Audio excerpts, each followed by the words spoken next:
নারায়ণগঞ্জের বন্দরে অবৈধ গ্যাস সংযোগের বিরুদ্ধে বড় ধরনের অভিযান পরিচালনা করেছে তিতাস গ্যাস কর্তৃপক্ষ।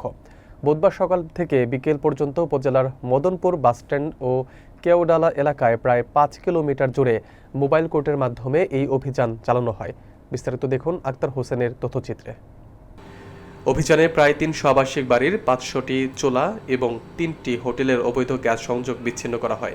এ সময় মায়ের দোয়া ভান্ডারি রেস্টুরেন্টকে ১ লাখ টাকা, বিসমিল্লাহ ভাই ভাই হোটেলকে ৩০,০০০ টাকা এবং মামা ভাগিনা রেস্টুরেন্টকে ৩০,০০০ টাকা জরিমানা করা হয়। প্রতিটি অবৈধ বিতরণ লাইন উৎসব পয়েন্ট থেকে কিলিং ক্যাপিং করে বন্ধ করা হয়।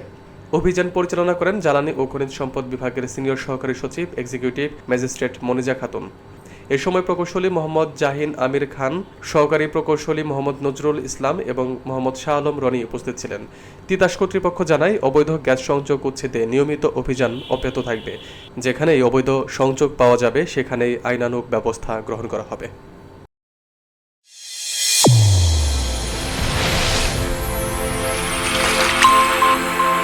চ্যানেল A1 হৃদয়ের স্পন্দন।